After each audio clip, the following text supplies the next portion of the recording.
Dios ya ha dicho sobre ti. Y lo que Dios dice es que eres su hijo, que fuiste creado con un propósito, que no necesitas la aprobación de este mundo, porque ya tienes su amor y su respaldo. Mira a Jesús. Él sabía exactamente quién era. No buscaba aprobación. No cambiaba su mensaje para agradar a las masas.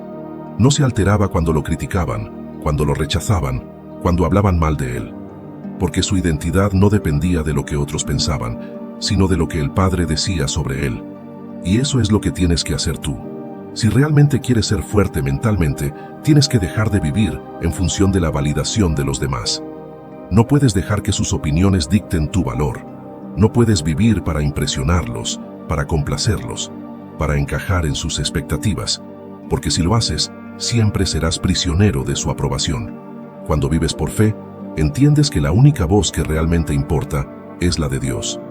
Y cuando sabes eso, caminas con seguridad, sin miedo al rechazo, sin necesidad de encajar, sin sentir que tienes que demostrarle nada a nadie. Así que la octava clave para fortalecer tu mente con la fe es esta. Deja de buscar validación en la gente y empieza a vivir según lo que Dios dice de ti. Porque cuando haces eso, experimentas una libertad increíble. Ya no te afectan las críticas, ya no te preocupas por agradar a todos, ya no vives con la carga de la aprobación ajena. Simplemente vives para Dios y eso te da una seguridad que nada ni nadie puede quitarte. Parte 9. La fe te da valentía para enfrentar lo que temes. Aquí es donde muchas personas se quedan atrapadas. Saben que tienen que avanzar, que hay cosas que Dios les ha llamado a hacer, pero el miedo los detiene. Miedo al fracaso, miedo a lo desconocido, miedo al rechazo, miedo a no ser suficiente. Y así pasa el tiempo, los años, y siguen en el mismo lugar porque nunca se atrevieron a dar el paso. Pero cuando tienes fe, el miedo ya no dicta tu vida. No significa que nunca lo sentirás, significa que ya no tendrá el poder de paralizarte. Mira lo que Dios le dijo a Josué cuando estaba a punto de entrar en la tierra prometida. Moisés había muerto, y ahora toda la responsabilidad estaba sobre sus hombros. Humanamente, era lógico que sintiera miedo. Pero Dios no le dijo, si sientes miedo es normal, quédate tranquilo. Dios le dio un mandato claro. Esfuérzate y sé valiente, no temas ni desmayes, porque Jehová tu Dios estará contigo en donde quiera que vayas.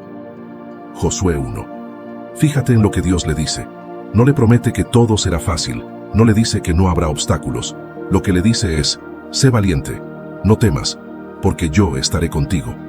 La valentía no es la ausencia de miedo, es la decisión de avanzar a pesar del miedo, confiando en que Dios va delante de ti. Mira la historia de David y Goliat. Todo el ejército de Israel, donde las verdades difíciles puedan ser dichas. Establecer redes de apoyo y protección. No temer buscar ayuda externa cuando sea necesario. Priorizar la seguridad y bienestar de los vulnerables por encima de las apariencias. Estas lecciones no son meras sugerencias, son principios de vida o muerte para la salud familiar. Como vimos en la historia de Tamar, el precio del silencio y la omisión puede ser devastador, y sus consecuencias pueden resonar por generaciones. Entonces, ¿cómo podemos transformar estas lecciones en acciones concretas para proteger y fortalecer a nuestras familias? Aquí hay pasos prácticos e inmediatos que pueden ser implementados. Primero, establece momentos regulares de diálogo familiar. No esperes que los problemas aparezcan para crear espacios de comunicación.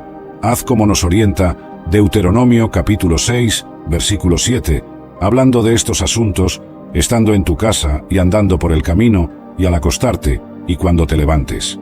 Segundo, desarrolla un plan de seguridad familiar. Esto incluye conocer a los amigos y círculos sociales de tus hijos, establecer reglas claras sobre el uso de Internet y redes sociales, crear contraseñas de seguridad para situaciones de peligro, mantener contactos de emergencia siempre actualizados. Tercero, busca apoyo profesional preventivo. Así como consultamos médicos para chequeos regulares, tener un consejero familiar o terapeuta puede ayudar a identificar y tratar problemas antes de que se conviertan en crisis. Cuarto, fortalece los lazos familiares a través de comidas regulares en familia, actividades compartidas, momentos de oración o reflexión en conjunto, celebraciones de logros y hitos familiares. Por último, recuerda, no existe familia perfecta, pero existen familias vigilantes y preparadas. Como está escrito en Proverbios capítulo 24, versículos 3 a 4, con sabiduría se edificará la casa, y con prudencia se afirmará, y con ciencia se llenarán las cámaras de todo bien preciado y agradable. La historia de Tamar, Amnón y David no es solo un relato histórico, es un espejo que refleja desafíos que muchas familias enfrentan hasta hoy. El silencio que destruyó a esta familia real sigue siendo una amenaza real para hogares contemporáneos. Pero, a diferencia de Tamar, no necesitamos cargar nuestras cenizas en soledad. A diferencia de David, no necesitamos permitir que nuestro pasado paralice nuestras acciones en el presente. Y a diferencia de Amnón y Absalón, no necesitamos dejar que impulsos destructivos determinen el destino de nuestras familias. Como está escrito en Isaías capítulo 61, versículo 3, el Señor promete dar a los afligidos de Sión gloria en lugar de ceniza, óleo de gozo en lugar de luto, manto de alegría en lugar del espíritu angustiado. Esta promesa de restauración está disponible para todas las familias que elijan romper el ciclo del silencio y la omisión. La elección está delante de nosotros. Podemos ser como David, que guardó silencio ante el mal, o podemos ser agentes de cambio y protección en nuestras familias.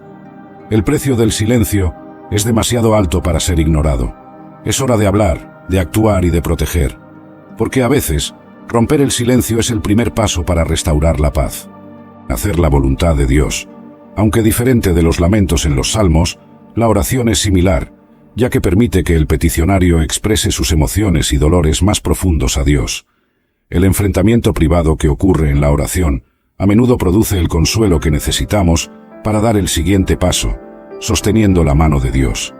Además, la oración no es una actividad descuidada. A medida que Jesús busca a Dios en medio de su situación, ora con todo su ser, incluso sudando gotas de sangre. Jesús puede andar con Dios porque lo busca regularmente.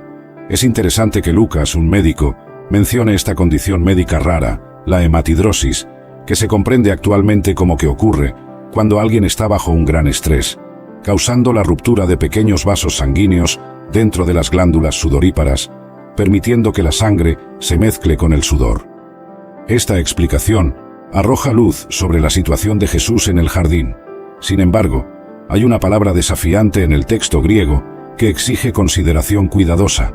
Dice que su sudor se convirtió como grandes gotas de sangre cayendo al suelo.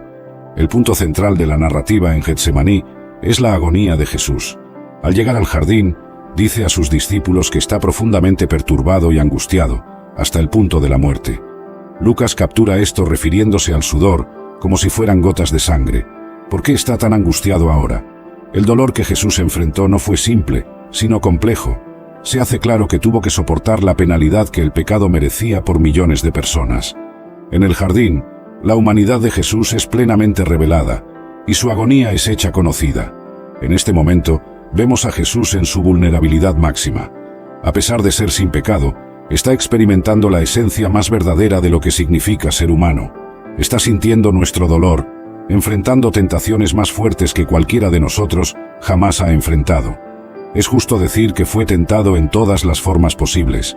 Al mirar hacia el cáliz, Jesús ora: si es posible, aparta de mí este cáliz. Vuelve a implorar, pero hay silencio. Hace una segunda súplica, y aún hay silencio. Realiza una tercera petición, y de nuevo hay silencio. A través de este silencio, comprendemos que esa era la voluntad de Dios. Cada líder se siente solo en momentos, especialmente al adentrarse en nuevos territorios. En el jardín de Getsemaní, Jesús experimentó uno de sus momentos más solitarios. Cada miembro de su equipo lo abandonó, justo horas antes de que fuera juzgado, torturado y crucificado. Su historia en el jardín es uno de los ejemplos más poderosos de dedicación de un líder en la historia. Todo líder que hace algo significativo por Dios tiene una experiencia de Getsemaní. ¿Qué podemos aprender de este tiempo solitario? Getsemaní es el lugar donde 1. Se llevan a cabo batallas espirituales. 2. Se siente la soledad. 3. Se expresa la honestidad. Protection are not signs of his anger. They are proof of his love. The rod, God's protection. The rod was a heavy club that a shepherd carried to fight off predators. When a wolf or a lion tried to attack the sheep, the shepherd used the rod to defend them. What does this mean for us?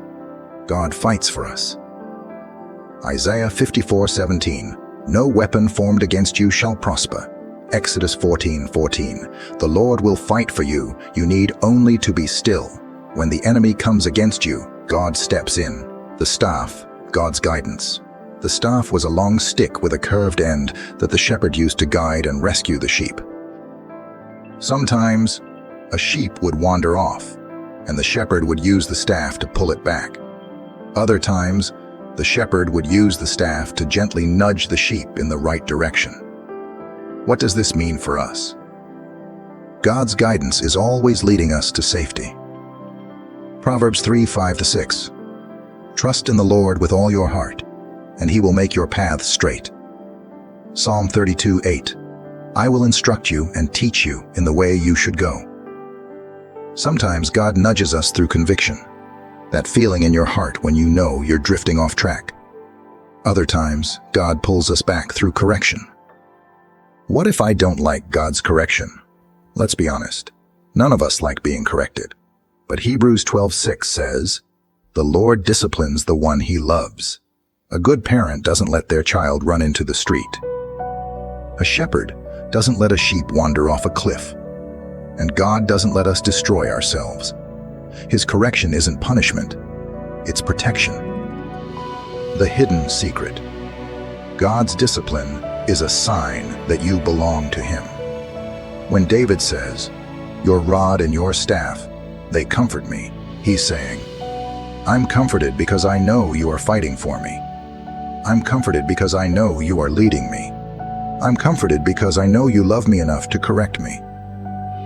So instead of resisting God's discipline, we should thank him for it. Because if God is correcting you, that means he still has a plan for you. Today, if you're in a valley, know that God is walking with you. If you feel attacked, know that God is fighting for you. And if you're being corrected, know that God is protecting you from something greater. That's the secret of Psalm 23. It's not just about peace and provision. It's about a shepherd who never leaves you, no matter where you are. Chapter 9. You prepare a table before me in the presence of my enemies. The secret of victory. All right, let's be honest. Life sometimes feels like a constant battle. People turn against you. You face opposition at work, in your relationship, in prayer. Your mind might wander to your to-do list, worries, or even what you're having for dinner. Staying focused takes intentional effort, but it's possible with practice. Jesus told his disciples in Matthew 26:41, watch and pray so that you will not fall into temptation. The spirit is willing, but the flesh is weak. Staying spiritually alert requires discipline. Practical tip. If your mind wanders during prayer, try speaking your prayers out loud or writing them down. This can help you stay engaged and focused. 3. Persevering through dry seasons. Every believer experiences seasons when prayer feels dry or empty. You might feel like God is distant or like your prayers are going nowhere. During these times, it's important to remember that faith is not based on feelings. It's based on God's unchanging character. Galatians 6:9 encourages us, let us not become weary in doing good, for at the proper time we will reap a harvest if we do not give up. Keep praying, even when it feels hard. God is still listening, and he will renew your spirit in his perfect timing. Practical tip, in dry seasons, focus on praying short, simple prayers. Even a quiet, Lord, I trust you, can be a powerful act of faith. 4. Forgiving others. Before praying, unforgiveness is another obstacle that can hinder your prayers. In Matthew 6:14-15, Jesus warns, for if you forgive other people when they sin against you, your heavenly Father will also forgive you. But if you do not forgive others their sins, your Father will not forgive your sins. Holding on to bitterness creates a barrier between you and God. Forgiveness is not about excusing someone's behavior. It's about releasing them into God's hands and freeing yourself from the weight of resentment. Practical tip, ask God to help you forgive anyone who has wronged you. Pray for them and trust God to bring healing to your heart. Conclusion, talking to God with confidence. As we come to the end of this journey, I want to leave you with one simple truth. God longs to hear from you. Whether you're praising Him, crying out to Him, or simply sitting in silence before Him, your prayers matter. They matter because you matter to God. Talking to God is not about perfection. It's about relationship. It's about coming to Him with a humble heart, trusting Him with your burdens, and surrendering to His will. The Bible gives us clear guidance on how to pray, but at the end of the day, God desires authenticity more than anything else. He wants the real you. If you've ever felt discouraged in your prayer life, remember this. Prayer is not about your ability. It's about God's faithfulness. He is the one who draws near, the one who listens, and the one who answers according to. Segundo paso es mucho más difícil. Tienes que estar dispuesto a ponerlo en el altar, a entregárselo completamente a Dios, a declarar que Dios es más importante que eso, aunque sea lo más precioso para ti. Y aquí viene la promesa hermosa que muchos olvidan. Cuando Abraham estuvo dispuesto a sacrificar a Isaac, Dios se lo devolvió. No solo eso, sino que confirmó todas sus promesas de bendición, multiplicación y abundancia. ¿Ves el principio? Cuando pones a Dios primero, cuando estás genuinamente dispuesto a renunciar a lo que más amas por amor a Él, Dios no solo te lo devuelve, sino que lo multiplica. Pero tienes que llegar al punto donde estés dispuesto a soltarlo completamente. Muchos cristianos oran: Dios, bendice mi negocio. Dios, bendice mi familia. Dios, bendice mis planes. Pero Dios responde: primero ponme a mí en el centro. Primero ámame más que a todo eso. Primero ríndeme tu Isaac.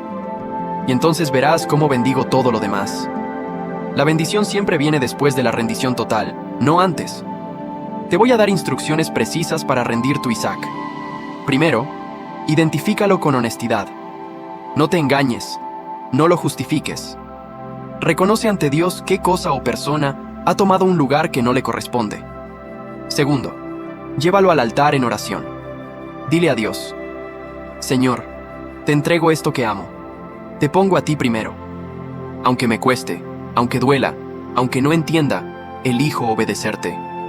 Tercero, actúa en obediencia. No basta con orar. Tienes que tomar decisiones concretas que demuestren que Dios está primero. Si tu trabajo te impide servir a Dios, quizás necesites cambiar de trabajo. Si una relación te aleja de Dios, quizás necesites terminar esa relación. Si tu adicción al dinero te controla, quizás necesites dar generosamente hasta que duela. La obediencia concreta es la evidencia de que Dios está realmente primero. Escribe en los comentarios tu edad. Hazlo ahora. Quiero saber qué generación está dispuesta a poner a Dios primero hoy. No importa si tienes 20 o 70 años, nunca es tarde para reorganizar tus prioridades y poner a Dios donde siempre debió estar. La paz y la abundancia que tanto anhelas no vendrán mientras haya algo o alguien que compita con Dios por el primer lugar en tu corazón. Pero cuando llegues al nivel de Abraham, cuando estés genuinamente dispuesto a poner a Dios por encima de todo, incluso de lo más amado, entonces experimentarás una dimensión de paz que no depende de las circunstancias y una abundancia que fluye directamente del trono de Dios hacia tu vida. Hoy has escuchado verdades que confrontan y transforman. Has visto 4 principios poderosos. El altar reconstruido de Elías que trae el fuego de Dios. El principio de las primicias de la viuda que multiplica la provisión. La advertencia del joven rico sobre las prioridades invertidas. Y la fe de Abraham que pone a Dios por encima de todo. Ahora Cristianos como un acto celoso de reforma, podría haber sido visto por muchos judíos contemporáneos como una acción perturbadora y potencialmente blasfema contra la santidad del templo. La interpretación cristiana posterior de que Jesús sustituyó el sistema sacrificial del templo a través de su propio sacrificio en la cruz es profundamente problemática desde el punto de vista judío. Para el judaísmo, el sistema sacrificial era una parte integral del culto ordenado por Dios, no algo que debía ser sustituido. Después de la destrucción del templo en 70 después de Cristo, el judaísmo rabínico desarrolló formas alternativas de adoración y expiación, centradas en la oración, el estudio de la Torá y los actos de bondad. Sin embargo, la esperanza de la reconstrucción del templo siguió siendo una parte importante de la escatología judía. La destrucción del templo en 70 después de Cristo, aunque podría ser vista como un cumplimiento de la profecía de Jesús, también complicó la cuestión. Para muchos judíos, la falta de un templo reconstruido es una evidencia de que la era mesiánica aún no ha llegado. La teología cristiana que ve a Jesús como el cumplimiento y la sustitución del sistema del templo contrasta fuertemente con la expectativa judía de un Mesías que restauraría y glorificaría el templo físico. Esta divergencia fundamental en la comprensión del papel del templo y del sacrificio sigue siendo un obstáculo significativo para la aceptación judía de Jesús como el Mesías. Como cristianos, reconocemos la complejidad y la sensibilidad de las cuestiones que rodean el rechazo de Jesús como el Mesías por parte de la mayoría de los judíos. Aunque mantenemos nuestra fe en Jesús como el Cristo prometido, es importante abordar este tema con humildad, comprensión y respeto. Creemos que Jesús cumplió las profecías mesiánicas de maneras que trascienden las expectativas humanas. Su vida, muerte y resurrección inauguraron una nueva era de gracia y reconciliación con Dios, no solo para los judíos, sino para toda la humanidad. Vemos en él la realización del plan divino de redención, que abarca tanto la salvación espiritual como la promesa de una restauración futura completa. Al mismo tiempo, reconocemos que muchas de las promesas mesiánicas aún esperan su cumplimiento pleno. La tensión entre el ya y el todavía no del reino de Dios es una realidad que vivimos diariamente. Entendemos que, para muchos de nuestros hermanos y hermanas judíos, la ausencia de una paz mundial tangible y de una redención visible de Israel dificulta aceptar que el Mesías ya ha venido. Existen muchos motivos que no citamos aquí en el video. Entonces, ¿cuál debe ser nuestra postura de corazón en relación con nuestros amigos judíos? Debemos unirnos a Pablo en el anhelo de su corazón para que todo Israel no se logró a través de tratados diplomáticos complejos o demostraciones de fuerza militar, sino mediante un acto de misericordia que desarmó no solo las manos, sino también los corazones de los enemigos. Esta historia estableció un precedente importante en la historia bíblica, anticipando la enseñanza de Jesús sobre amar a los enemigos. Mateo 5, vers 44, la estrategia divina de transformar enemigos en amigos a través de la bondad, encontró aquí una de sus demostraciones más prácticas y poderosas. El impacto de esta experiencia en los soldados sirios debió haberse extendido mucho más allá de ese día. Al regresar a casa, llevaron consigo no solo el recuerdo de un milagro, sino una demostración tangible del carácter del Dios de Israel.